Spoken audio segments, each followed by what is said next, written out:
This webinar focuses on policy careers outside of government. This was suggested in a past session, and I always feel that's important. Things I like to emphasize when we're talking about fellowships is about jobs and S&T policy is a lot of people think it's only federal jobs that are in DC, but actually there's S&T policy jobs all over the country. And in fact, the majority of scientists and engineers who work in government work in jobs in state government, not in national government, which often surprises people. And there's also lots of people who work in policy jobs that are outside of government, but have as much influence, I would say, as people inside government. So we have four speakers today, all of whom I've worked with in the past. And so they're in some various forms. So I think I've known them for a long time. I just sort of my initial advertisement here is that we do have two classes coming up. The first one coming up that we're doing registrations for is on public policy analysis for scientists, engineers, and health professionals. And then another one on analytical techniques, benefit cost analysis, cost effectiveness, and risk analysis. So please register for those if you're interested. Make sure to sign up for our monthly newsletter to hear about free webinars. And with that, I'm going to just introduce each of the speakers. And we're going to, I'm going to introduce all of them initially, and then we'll just go to each speaker, and then we'll have Q&A at the end. So if you have questions as opposed to chat, please put them in the Q&A box, and then I will ask them at the end. So type questions as we go along. The earlier you get your question in, the more likely you are to be able to get it answered in the time frame that we have. If you just have chats, like to introduce yourself, make a comment about the meaning of life, you can put all that into the chat box as opposed to the Q&A box, unless you want to ask a question of our speakers, what is the meaning of life? So I'm going to start out here. Like I said, I'm going to introduce all the speakers first, and then we're going to go to the speakers. So Sarah Carter, who I met when she was at OSTP, which we'll see here at the bottom of the diagram here. I thought she might be really interesting because she spent time working for the Craig Venter Institute, which is, I like to say, a very interesting place. And now she's an independent consultant, which is also what I do. So I thought she might be something that you guys have not thought about, just being an independent consultant working on your own for other clients. Our next speaker is Long Lam. Long was one of my students when I was teaching at Carnegie Mellon, getting his degree in engineering public policy, then going on to do a congressional fellowship, and now he works for Brattle. What was interesting to me about Brattle and why I reached out to him was because several of my former students and folks from Carnegie Mellon's engineering public policy department are at Brattle, which made me think, what in the world does Brattle do? So we'll find out a bit more about that today. Peter Fiske, I met him when he was a rabble rouser, something like that. In his younger years back, I believe when he was maybe a PhD student or a postdoc. Yes, he was a PhD student. Right. Yes. And late Pleistocene, Deb. Yeah. And I did meet actually a fair number of people when they were rabble rousers. But he has overcome that, and now he's like part of the establishment. He's executive director of NAVI, which is the National Alliance for Water Innovation, and also led a company. And last but not least is Mary Maxon. Mary used to work with me back when I was at the White House, and I was executive director PCAS, which is the President's Council of Biotechnology, and you'll see here, but that she had an even more interesting role before that, at least in my humble opinion, at the Gordon Betty Moore Foundation. And she was one of the co-developers of the California Council on Science Technology Policy Fellowship Program, which I'm sure a good number of you are aware about. Then, of course, like I said, she was at OSTP. She did focus on biological research, and now she's a bigwig over at Lawrence Berkeley National Lab as Associate Lab Director for Biosciences. So with that, let's go first to Sarah. All right. Thank you for the introductions, and Debbie instructed us to keep our remarks short so that we have time for a Q&A. So I'll kind of go through the quick version of how I got to where I am today and what I think about policy jobs. So I finished my PhD in neuroscience at UCSF in the end of 2007, and then right away came to Washington. I did a fellowship at the National Academies, the Mirzayan Fellowship for several months, and then I became a AAAS fellow. And when I was doing my PhD, I did a lot of molecular biology, and I started to feel more and more narrow, and there were a whole range of policy issues that I cared about. So when I did my fellowships, I sort of purposefully went broad. And so I focused on economic policy when I was at the National Academies, and for my AAAS fellowship, focused on energy and environment issues. And so for that fellowship, I spent a year at EPA, and then the second year of my fellowship, I went to the White House OSTP at the beginning of the Obama administration, which was a really fun and interesting place to be in that time. And that is where I met Debbie and also Mary Maxon. We were there at the same time. But I continued to work on energy and environment issues. And so I worked a lot on climate change, on sustainability and those sorts of things. And it took,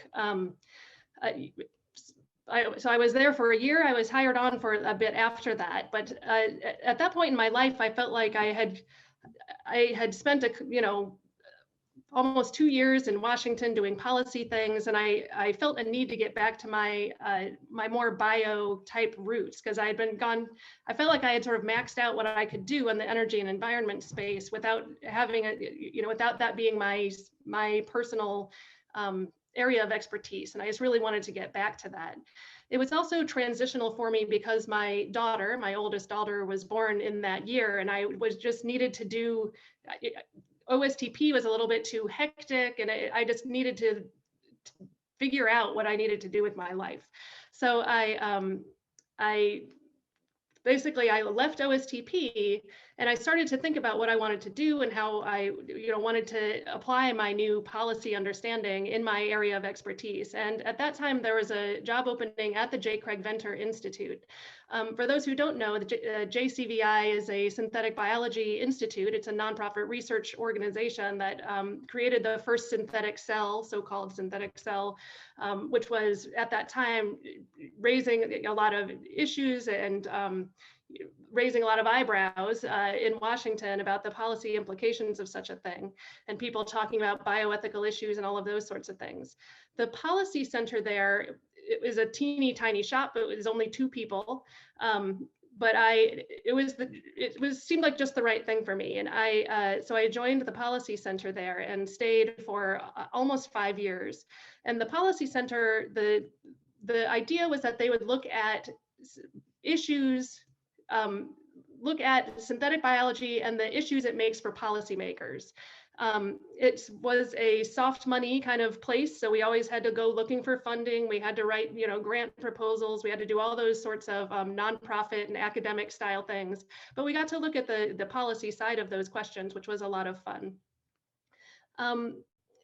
After about 5 years of being there, I decided that because it was such a small shop and because I was just getting antsy in my career, I decided I needed to try something new. And so I did decide to try out being an independent consultant.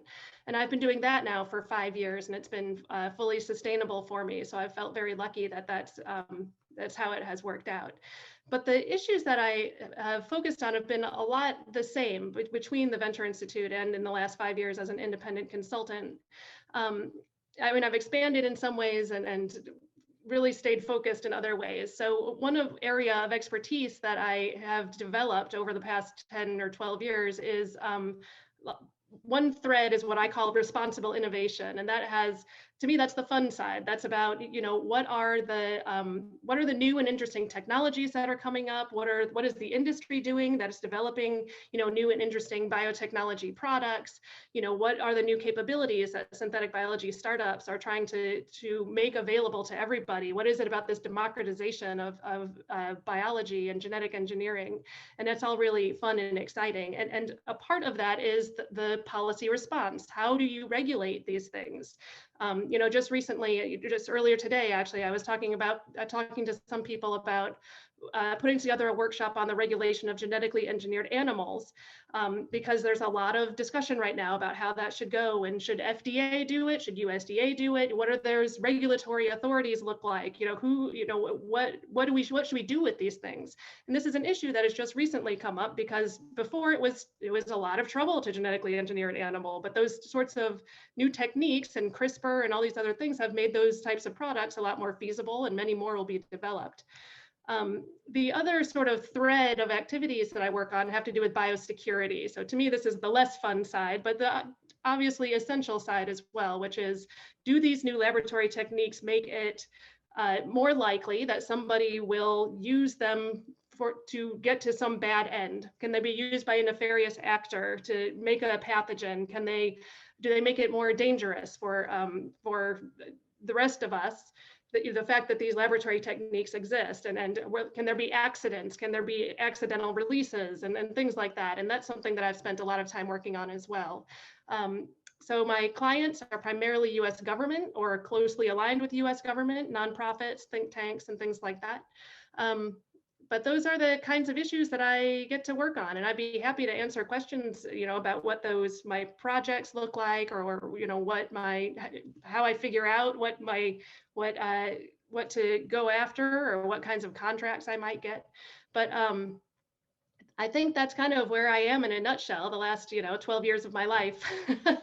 And I'd be happy to answer any questions about that. Okay, great. Thanks, Sarah.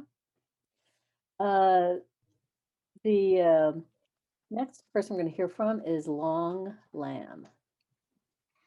Thanks, Debbie. And 42, that is the answer to the question that you posed earlier about the meaning of life. That's what I've been told anyway. I don't know what it means. Anyway, so very great to be here. Thank you, Debbie, for the invitation. I was Debbie's student, like she said, at Carnegie Mellon University, where I did my PhD in engineering and public policy. I study innovation in the renewable energy industry in China for my dissertation.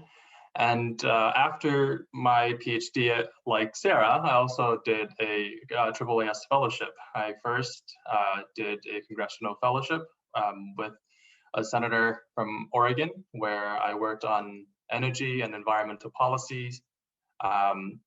That was a really fun experience, and I'm more than happy to talk more about it with any of you if you are interested here or offline. And after that fellowship ended, I decided that I probably should learn a little bit more what the executive agencies do and the processes within these agencies. And I thought that the Department of Defense would be the great place to learn about processes within executive agencies. So I spent another year also through the AAAS fellowship to work on energy resilience issues for the Office of the Secretary of Defense. And by that time, I wanted to gain more private sector experience. And an opportunity came up with the Brattle group, and I took it, and I've been here with the Brattle group for about 2 years. So Brattle is a consulting company. We have about 400 to 500 people. We primarily do economic consulting, and our clients include law firms, governments, as well as private companies. And within the company, I am in the energy practice, which is about a quarter to a third of the total size. And within the practice, within the energy practice, we work for a number of clients across the power sector supply chain. So generators to transmission to distribution. And I would say that currently the biggest driver of the industry is decarbonization.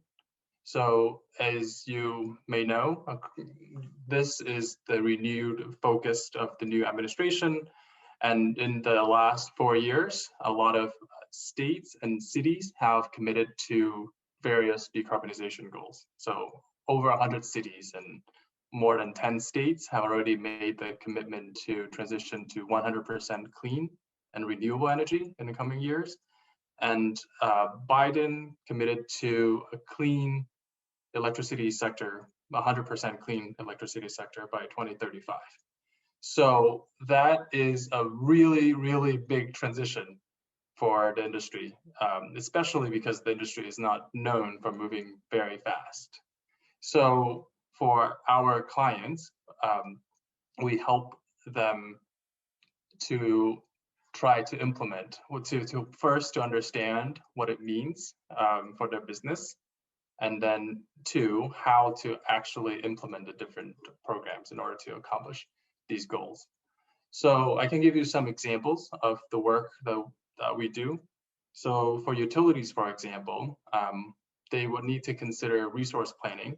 So what that means is that how are they going to retire their fossil fuel fired plants to get more renewable energy online?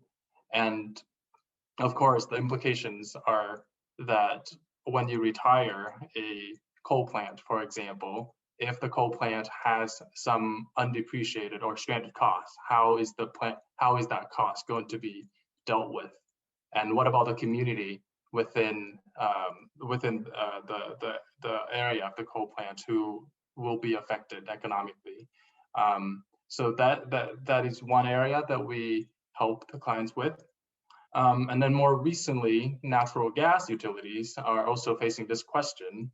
It is very difficult for natural gas utilities to transition just because it's not as easy in the sense that for the electricity industry, the solution is solar or wind energy technology. But then for natural gas utilities, maybe they can electrify, they can help their clients electrify, but that means that they're going to lose the business if they're not a diversified or a combination utility. Or they can pursue research and development into renewable natural gas or hydrogen. These technologies are still new, at least in the US, and at the same time, there's a lot of uncertainty as to what sort of requirements will be in place at the state level for these utilities, for these gas utilities, to transition away from fossil fuels. And we also work with regulators and policymakers as well. So for a recent project, we worked for the Department of Energy on load flexibility. So what that means is too techie long. Yeah, that's what I'm saying. I'm about to explain what it means. So No. I mean, don't explain what it means. Oh, okay, never mind. So we work for the Department of Energy to come up with policy recommendations to deploy energy efficient buildings. So we have come up with policy recommendations for stakeholders. So at various levels, from city governments to public utility commissions to even lawmakers themselves. So those are some of the projects that we work on at the Brattle Group, and I'm happy to talk about any of them further. Great, thanks a lot, Long. That's all interesting. Brings me back to my energy days. Next, we'll go to Mary Maxson. Here we go. I'm going to set a timer here. Hi, everybody. And Debbie, thank you for inviting me to participate. This is super fun. It's great to see everybody. I'm going to mention my first science policy job because it's important for the one that Debbie wants me to talk about. I worked at the brand new California Stem Cell Institute. They needed IP policies, and I'd been working in biotech for a number of years, and I had a number of patents and nobody else did. So I got stuck writing the intellectual property policies for the state of California. But more importantly, I had to go to Sacramento every 6 minutes and explain what was a stem cell? Why couldn't we put a 5% royalty tax on every $50,000 grant that we gave a company? There wasn't any entity in Sacramento's legislature to help understand science policy. There was health, but not science. I worked then at the Gordon and Betty Moore Foundation, as Debbie mentioned. And at that time, corporate style philanthropy was pretty new. And why is it different than government style grant making? Government style is where an open call for a proposal goes out, and then there's peer review, and money gets sent to grantees up front to execute work. And that's for scientific publications as the main output. But with science philanthropy, the philosophies can be very different. You don't have to have open calls for proposals. You don't have to have any reviewers. And in fact, my boss said, you don't have to be transparent. You don't have to be fair. I was like, wow, this is going to be fun. And so the other thing is you can take money away from grantees if they don't do what is mutually agreed upon by the two parties, the foundation and the grantees. So you can't give any old money to just anybody. There's actually a series of activities that has to be undertaken. Every grant at the Gordon and Betty Moore Foundation had to meet 4 filters. Is it important? Successfully addressing the issue will result in a large positive benefit or avoidance of a substantial negative consequence. Number 2, can we make an enduring difference, or will our money just be a tiny amount? Oh, that's Darwin the parrot in the background, sorry. Number 3, is it measurable? Can we measure it? How do you measure it? And then lastly, does it contribute to a portfolio effect, because synergy increases impact? I ran the Marine Microbiology Initiative. That's $150 million for 10 years with a 10-year scientific strategic plan with desired outputs and outcomes. I know those words sound funny, but they mean something. I learned there. An output is a concrete thing like a scientific publication or a database. An outcome is a change in behavior or state. And that's what everybody at the Moore Foundation was trying to get, positive outcomes for future generations. And I got to choose grantees who would do work to help me execute my strategic plan. And they basically didn't really care whether, or even know sometimes, whether they were part of a strategic plan. They just wanted to do some of this mutually agreeable work. The measurable part was the fun part. What's the baseline at the start of the 10 years? What are the 3, 6, and 9-year outputs and the final outcomes? That was really intriguing and fun. And as Debbie alluded to, along with a guy named Barry Gold, I co-developed the S&T Policy Fellows Program for the state of California, in large part because of what I talked about, that we needed some translators in the California legislature to actually help understand what were the science and technology issues for one of the biggest states, biggest economy in the United States. And so we made that program. It's more than 10 years old. You probably know a lot more about it now than I do. And it was a really interesting challenge to figure out how to measure the impact and enduring impacts of S&T policy fellows before we even had any, because we had to do that in order to convince the foundation's board to invest in this program. So I could talk a lot about that program. I learned a number of really important things in that job, mostly that strategically giving away money is hard. You'd think it was easy, but it's hard. And there's a big difference between sustainable and durable. My colleague, she ran the environmental conservation program, and purchasing land in the Amazon was something that was important to keep the Amazon rainforest from being cut down. And it was sustainable as long as we made investments to keep the trees there. But the minute we pulled our money away, we would guess that it would not be durable, right? The trees would be cut down. In the case of scientific knowledge, I love the fact that it is durable. Every year you build on the knowledge that was built the year before. So that was a really fun job. I really loved it there. And it was there that I was loaned to OSTP, as was mentioned earlier. And while I was at OSTP, I was the principal author of a policy document called the National Bioeconomy Blueprint, essentially using biological research to drive the US bioeconomy. And when I left the White House, I wanted to be a part of driving the US bioeconomy with Biosciences, bringing together high performance computing of the national lab system and synthetic biology, which you just heard Sarah Carter talk about. Two key platform technologies that could be combined to transform manufacturing in the US. I was lucky enough to land a job at Lawrence Berkeley National Lab, where I now lead a team of 959 people with a little bit over $200 million. And we take a team science approach to scientific discovery, and we use biosciences to solve national scale science problems in energy, environment, and biomanufacturing. And I'm embarrassed to say, when I got my PhD at UC Berkeley and I did my postdoc at UCSF, Sarah, look, another combination of facts that we didn't know. I was ignorant about the US National Lab. And that was despite the fact that there are 4 of them in the Bay Area. And now, what did we do? We built a 10-year scientific strategic plan. Sounds familiar, right? And then a program development strategy to sort of figure out how we were going to get those ideas funded. And we needed to be able to convince the federal people that these were national scale problems that only national labs, not companies, not universities, could actually address. For example, we've been successful in helping the US government see the need for things like an open public biofoundry. Sarah mentioned a private one at the JCVI, but there wasn't until recently an open public one for anyone to go apply to use, like a user facility, and a national microbiome data collaborative. The first one I mentioned, the Biofoundry, is powered by 8 national labs, and the second one by 4 national labs, using the computing infrastructure of the national labs as a whole. And so this has been really fun, but it doesn't stop there. I've been very active in diversity, equity, and inclusion policies, both at Berkeley Lab and at the AAAS as chair of the Committee on Science, Engineering, and Public Policy, with a specific focus on racism, systemic racism in science, and recently, scientific journal name change policies for transgender researchers who would like to change their names on their published papers.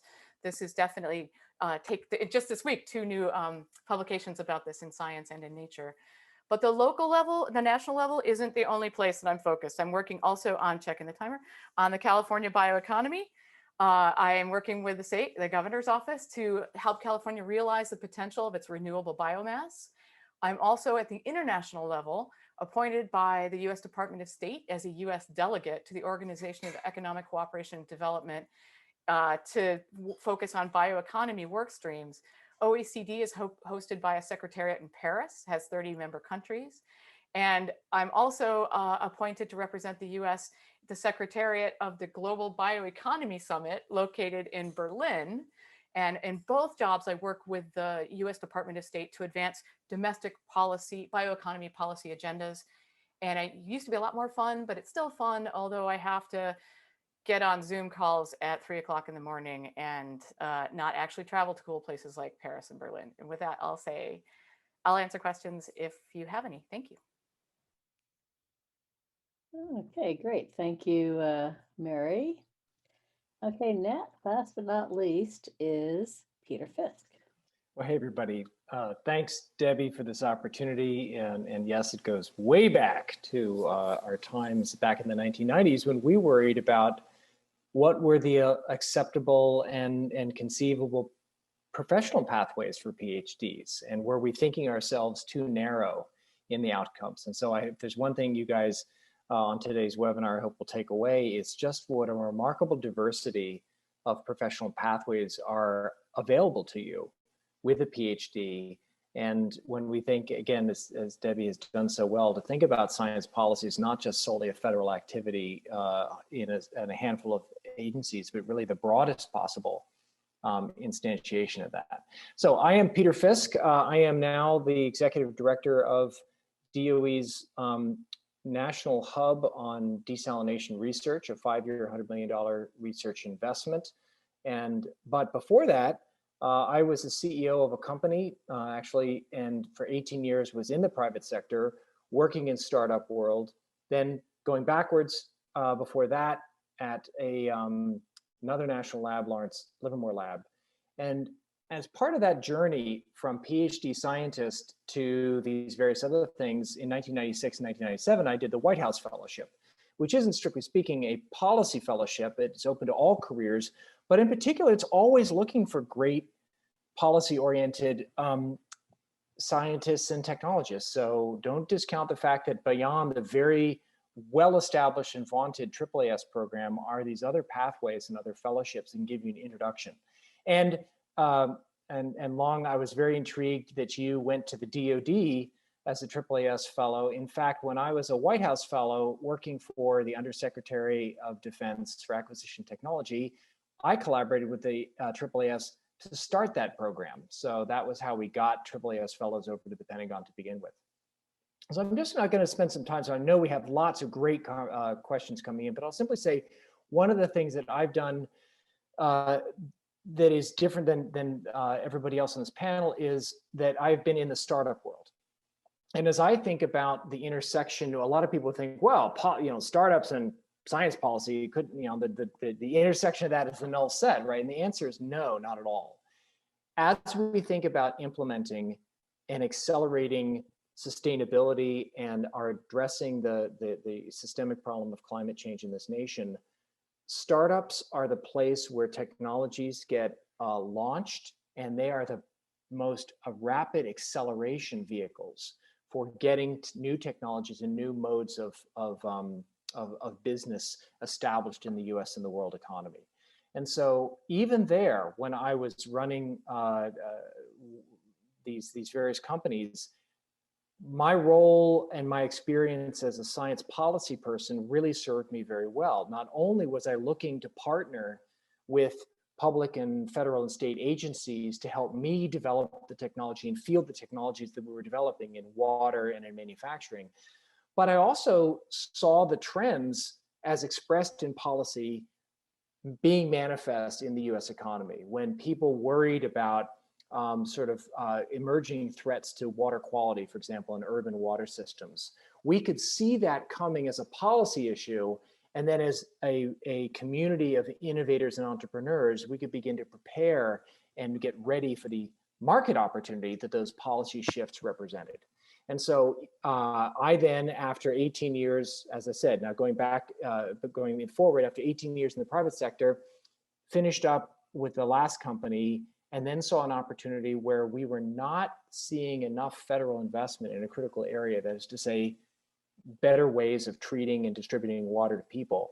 And Lawrence Berkeley Lab had the opportunity for me to land and then build the program and then compete and win for that program from the DOE.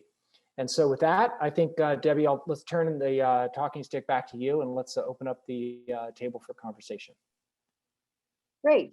Thanks a lot, Peter. And I would say Mary also did startups, right, Mary? Yes, that's what I thought. Yes. So you're not alone.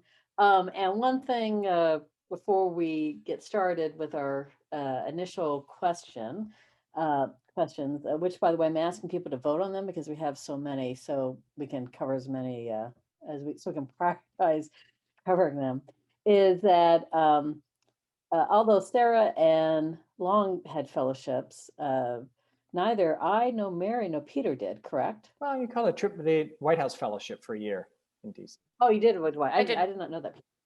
I didn't. Oh, you did too? No. I didn't have any experience in policy Neither Mary nor I did at all. Peter did the White House Fellowship. No. But yeah, I'd like to mention that just because a lot of people who work in policy don't do the AAAS fellowships and yet are still successful. So with that, I'm going to ask the first question based on votes here, which is from Aaron.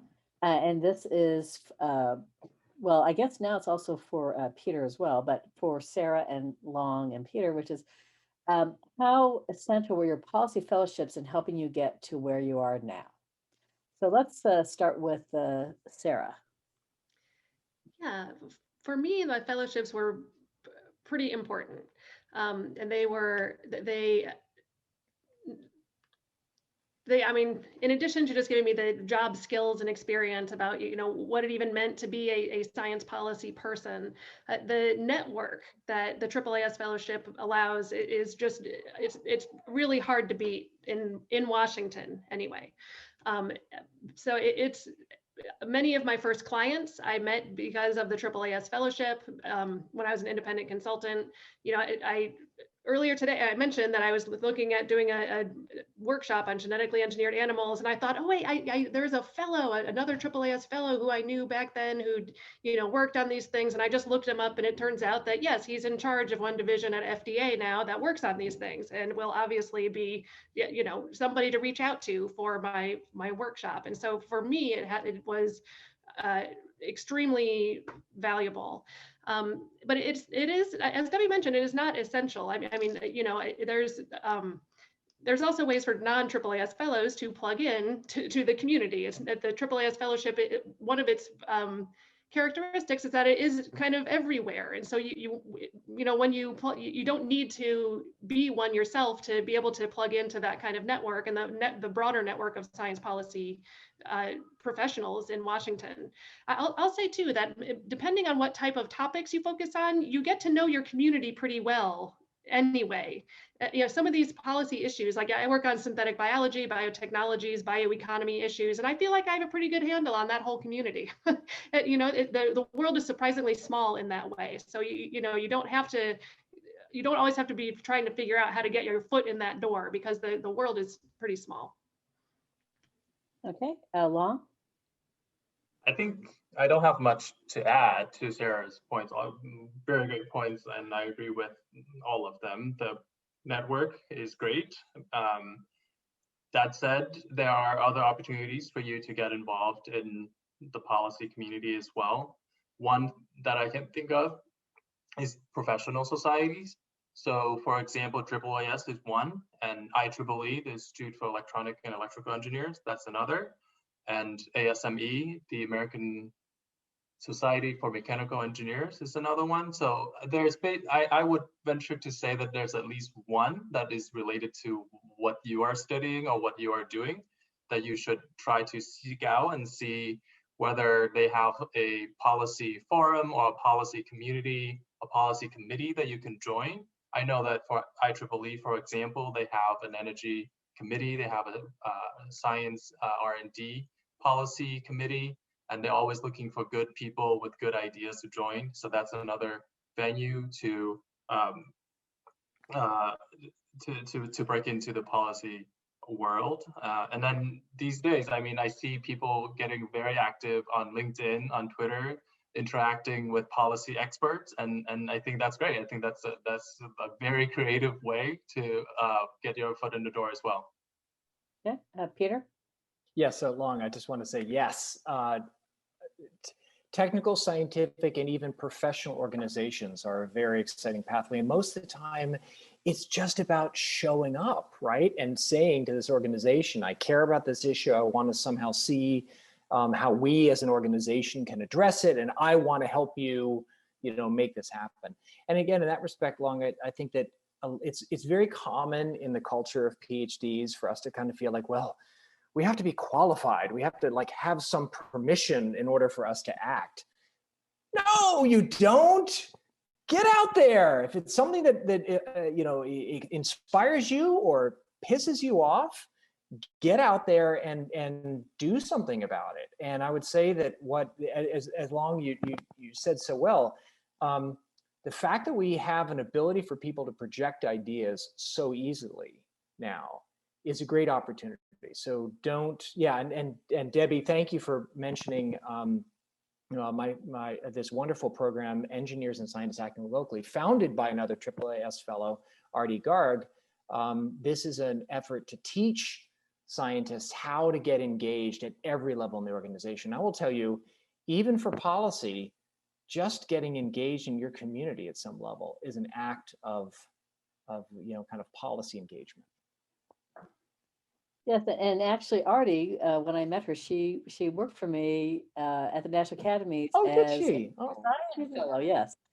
You know everybody, yeah. Debbie. I know everybody. That's the secret. Exactly Get to know Debbie Stine. But actually, that might be a good new seminar topic, because there's lots of exciting things you can do these days at the local level, and people tend to forget about that as a way to get experience. So, okay, thank you, Peter. So our next question, let's go to Mary for this. which is, does anyone have issues transitioning into policy if there was a significant change in area of PhD study versus policy area, such as moving from a cancer background to energy? This is from Karina. So Mary, any thoughts? Oh, heck yeah. But not for the reason you would think. It's actually really hard to walk out of a lab. I saw it myself, and I've seen it in a lot of people who I've hired over the years, including at the Gordon and Betty Moore Foundation. It's hard to walk out of a lab and into a carpeted area and not have a scientific question out in front of you. I mean, not doing research is, once you've been trained to do that, it's really hard to make that adjustment, and incredibly hard to work with a bunch of people who don't understand the scientific method. Now, if you happen to work in a national lab, that's not a big deal. But if you happen to work, for example, as the only scientist for a while at a state stem cell institute, that's a big deal, where people think if you do an experiment and it proves your hypothesis, you're done, right? No, it's really hard. But what I would say is, you heard a lot of our panelists talking about the power of these fellowships. One of the important things I think that the fellowship does is takes technical experts and gives them that experience that allows them to decompress, if you will, into their next career in a much more less traumatic way than people. I didn't really know what to do when I didn't have a scientific research plan in front of me. So I would say there's a science policy opportunity for you anywhere. Doesn't matter what you study or what you're interested in. You know the scientific method. You understand the difference between a fact, a belief, and an assertion. Believe me, if everybody understood those three things and why they're so important to know, we'd be in a very different place right now. But I would say, because of that, you can be an effective, regardless of what policy opportunity you want, because that is really the application of critical thinking. Okay, great. Anybody else want to chip in? Yeah, I'll just add that for me, I was really involved in a political campaign in 2006, and I realized that as the only scientist that was around, I felt like I was in, biomedical stuff, and my PhD was in neuroscience and molecular biology. And so I was like, okay, I can help think about the stem cell issues. But it turned out that I was the go-to person on nuclear energy and, climate change and all these things, just because I knew how to read science literature. And I knew how to evaluate it and what was true and what wasn't. It's exactly as Mary was saying. And it was not because I knew I had deep expertise in those things. It was just because I could evaluate the information that was presented. And that's a skill that every person on this webinar has, that I bet they're undervaluing in themselves. But it is not a trivial thing. Yes, anybody else? Can I chip in that when I went from engineering to a PhD program, which was in policy analysis, you know what my biggest challenge was?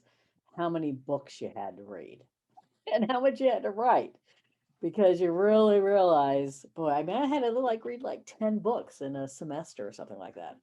So anyhow, it's a lot of reading and a lot of writing. Would everybody agree with that in the policy world? Yeah, it's a lot of reading and a lot of writing and a lot of talking. So you gotta want to read and write and talk as a basic skill. It's not something where you can just hide away in a corner and do analysis. So okay, great. Well, thanks, Sarah and Mary. Okay, our next question. What kind of candidates are consulting firms looking for? How about Long? Do you want to try to answer that one? Sure, and I can make it quick as well. And I think it would not surprise you that a lot of the skills that consulting firms are looking for are the kind of skills that would make you a good science policy scientist or policymaker. Anyway, so first, core competencies. You must be good with numbers or some technical aspect that you can speak about very confidently. And two, I think, is communication. So how do you translate the difficult problem that you're working on to the CEO, to the executive of the company, of the organization that hired you? And three, I think is also important, is to be curious, to always want to learn more and stay on top of your field, just so you can both expand your work, but also stay a few steps ahead of the people that need your service. Okay, great, thanks. Anybody else? No? Um, Okay, yeah, go ahead, Sarah. Yeah, I'll just add something to that too. Often scientists have technical skills that are transferable. My husband, for example, he is also a scientist that came to Washington, and he started working at a consulting firm. But when he was applying, he thought, oh, I'm an expert in cat visual cortex. Nobody needs an expert in cat visual cortex. And that's true. There are very few consulting positions that would need that kind of expertise. But really, he was a data scientist. He was somebody that had done a lot of mathematical and computer modeling of those things. And he just didn't know how to talk about those kinds of skills in a way that was meaningful to those companies. That term data scientist, is new, but it's something that people really are looking for these days. And the scientific community in particular, and even more broadly, people, poo-poo the kind of buzzwords, we need to put it in, machine learning and AI into everything. But those are things that, people with this kind of technical training really can have a good and meaningful perspective on, and something that some consulting firms are looking for specifically these days. Yep. Well, actually, Sarah, this is a good time to ask you a related question, which is next on the list, which is, at what point in your career did you decide you were ready to put out a shingle and become an independent consultant? Did it have to do with a critical mass of relationships with people, entities who might need contracts based on your scientific or science policy expertise? Yes. Yes. When you, it had to do with my personal network, and I had done a good job on several projects, and Debbie, one thing you just mentioned was about how you have to be good at talking to people, and willing to call people up. And to me, part of a core policy process is saying, okay, I have this issue in front of me. I need to go. I need to talk to all the people that are involved in this. And every conversation ends with, okay, who else should I talk to? And eventually you get to, you've defined the boundaries of that community you need to talk to. And, after going through that a couple of times, when I was at the Venter Institute and having these successful projects where I, had established these relationships and had done good work and produced, meaningful reports and all these things, people knew who I was. So that when it did come up in the future that I was a consultant, I was, willing to work with people, that kind of network has definitely been essential to my consulting career. Yeah, and I'll just add from my perspective, it was sort of that same kind of thing in that I went and I just said, oh, I'm leaving Carnegie Mellon. If anybody has anything of interest, let me know. And people just reached out to me, and things that were originally like side jobs where people contacted me and asked me to do something. And after like a month or two, I realized, hey, I can make a living at this. It came out to me, which is, I think, almost, it was so funny, Sarah, because you use almost exactly those same words, because things that were, people just asked you to do things, all of a sudden became, hey, like I could do this full time. And it was those contacts that I had made who just reached out to me. So, I just kind of think it's interesting. So I do think it's hard to be a consultant like straight out of like a PhD program. In terms of building up a client base. Would you agree with that, Yes, Sarah? yeah, absolutely. Well, it's just right. You just don't have a lot of experience with the people that need the answers. When you're coming straight Right, from exactly. your science career. So you need some transitional thing where you can have opportunities to build up that network. Great, thanks, Sarah. This question, I think the next one is good for Peter. Do you have a sense of whether the science policy job market has meaningfully changed in the past 5 years? I would go beyond 5 years myself, but go ahead, Peter. Well, honestly, Debbie, I'm not sure I am a good person to answer that question because I never really considered my job to be science policy. It's always intermingled with it, but I'm always trying to do something. And so to some respect, science policy is a means, but it's a means to an end of some agency of change that involves either how we regulate something or how we define something or you know, anything like that. So I guess if there's one thing that I would say is a hopeful change, it gets all the way back to when you and I first met years and years ago. And that is that I think that PhDs are seeing themselves with more agency. They're seeing themselves as having a broader range of valuable and valorized pathways professionally. And that they're no longer feeling this kind of queasiness about, God, as soon as I leave academia, my legitimacy is somehow compromised. And, you know, I'd say that science policy, ironically, people on this call, science policy was considered an alternative career back when I was getting my PhD. And you had to be very like careful about apologizing for like, oh, well, I guess you're going to go the policy route, huh? Nowadays, people say that's where things happen. That's where agency, that's where change happens. And so I simply say maybe that's a hopeful development, Debbie. Yes, I would agree with that. Though occasionally I do encounter PhD students or postdocs who have troublesome mentors. But in general, the acceptability of an S&T policy career is much higher, I think, than it was back in the 90s when we first met, when I was working on the education report, I think, the National Academy. Okay, thanks, Peter. Anybody else want to contribute to that one? Yeah, I want to say, yes, it's very different now with respect to the opportunities. The state of California was the first to have a state effort modeled after the federal AAAS S&T Policy Fellows program. 57% of the people who've gone through that program over the last 10 years have found permanent jobs. So spending that 1 year doing that, they end up having permanent jobs. So that's different.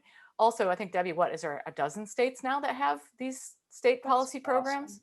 That's fantastic. Yeah, and I want to say the National Science Policy Network didn't exist until recently. And that thing, powered by social media and undergrads and graduate students, and the enthusiasm and commitment of science policy enthusiasts is very powerful, and I would say will lead to really different futures for science policy for those people as well. So I think it's very different now. Okay, so we only have about 5 minutes left, so I'm trying to look at the sort of remaining questions here. I think let's take this one, which is, are these policy positions always concentrated in these geographic centers of power, or are there opportunities for policy in more rural, remote locations? Anybody have thoughts of that? Yeah, Peter? I think Peter answered this one already. I would also say one thing because of my experience in the water industry, right? So water is one of these funny science technology subjects where there are 51,000 public drinking water systems across the United States. That is just one window that if you're in Laverne County, North Carolina, there are places where science and policy matters. And another version to think about is like, yeah, you can go to DC, you can go to the Bay Area, these epicenters of tech, et cetera, or you can ask yourself, how can I make an impact here where I am, or maybe where my parents grew up? Maybe in those settings, you could have an even bigger impact because it's such a rare and distinct approach to problem solving for people. I would agree with that, Peter. And I would also add, imagine if engaging scientists and engineers locally decided to mass campaign to explain in every community, why should you wear a face covering? And when should you do it? And who are you protecting? Local scientists who could actually help explain why it seemed like Dr. Fauci was flip-flopping and why the data were changing on the ground. I think that could have been a really great opportunity in every city and every county. Yeah, I think, can I just say one more thing, Mary? I think that the PhD as brand is still a very strong brand. It's a brand of integrity, of hard work, of honesty, et cetera. And I think that that brand is okay, even as we sit in a country that's so polarized. I think the brand itself is great. Yeah, and just to add on that, so one of my long-term agreements is with West Virginia University. Great. And so I've been working with them on a policymaker guide on the waters of West Virginia. And if you want to know a place to have impact, it's West Virginia. And, you know, they have, one interesting thing I'm working on is, you know, there are like the obvious kinds of things, which is like the lack of running water and things like that. But there's also opportunities related to recreation, you know, related to water and, you know, maybe using mines as a way to for pumped hydro energy storage and things like that.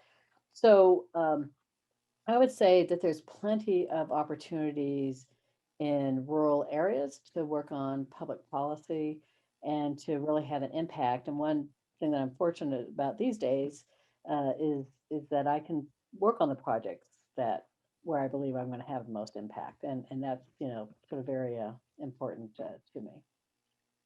Um, I think we're pretty much out of time. We just have like 1 minute left. So if I could ask each speaker to do the following, because this is, which is one question, which is, you know, any sort of final thoughts, advice you have, and then if people want to contact you, is that possible? And if so, what is the best way to do it? So let's start with Sarah. Yeah, I saw in the Q&A, there's a couple of more specific questions about how do you find contracts and how do you set your rate and all these consulting questions. And I'm definitely happy to share some of those things. The setting your rate one is something that's always a mess. And, you know, I'm happy to discuss it if that's, you know, what anybody's interested in. But yeah, anybody can email me. Should I just put my email in the chat? Does that work, or should I? Yes, exactly. Okay. Yes. In fact, I just saw Peter just put his email in the Got chat. it. So if you're willing, if you can also put your Twitter, you know, that's another good way for people to reach you if you don't want to share your email address. But some people, you know, they have these things online. So, but go ahead and put your information there. So do you want to have any final thoughts at all, Sarah, besides that, since everybody's just putting their email address? No, I love all the enthusiasm. I mean, you know, it is true that even when I graduated, it's an alternative career and nobody knew what to call it or what to say. And now, you know, it's really fun that there's a lot more people out there looking for these opportunities. Okay. Mary? I would say that it's really important to understand what motivates you. Are you motivated by credit? Are you motivated by impact? I think people who are most effective in the policy world are ones that really want to have impact. And yes, you need to have gotten credit for something to be credible, but I think understanding what motivates you in your professional career is critically important to understanding whether you would be a good fit for a long-term policy gig. Okay. Long? Yeah, just two quick things. One, say yes to every opportunity that may come up, and you may be just remotely interested. Just, you know, tease it out, follow it, see where it leads. If it doesn't work out, you can do something else later. But in my experience so far, a lot of the good opportunities that came up was because I said yes to some random ask. And then two, I just wanted to iterate what Peter said earlier, which is that the threshold to enter, I think, has never been as low as now. So if you think something is interesting, go do it. Okay, great, thanks. Peter? I'll leave you all with my favorite, the 80-10-10 rule, Debbie. 80% of your work focus should be doing the best possible job you're doing in your environment right now. 10% of your work activity should be focused solely on your own professional and personal development, including what you just spent with your last hour with us. The final 10% of your time you should spend as telling as many people as possible what a good job you're doing the 80% of the time you're actually doing your job. Combination of tell people what you're doing and always have a pattern and habit of learning. Devote your time to networking and learning. Well, I think that's really good advice. When I was at the National Academies, one of the things I liked about the job was it's sort of like, okay, you're kind of a graduate student for life.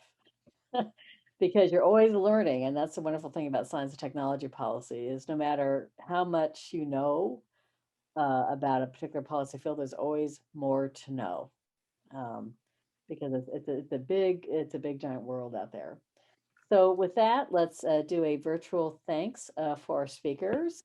Any final thoughts you have, please put them in chat. As I mentioned, I'm always looking for ideas for our next session, which I'm kind of thinking we might go talk about ESOL and talk about things you can do at the Please state. do. Yeah, that would be awesome. Because it's a great program. I've been very proud of Artie and all the things that she has done. Yeah. So thanks to our speakers, and thanks to all of you for attending.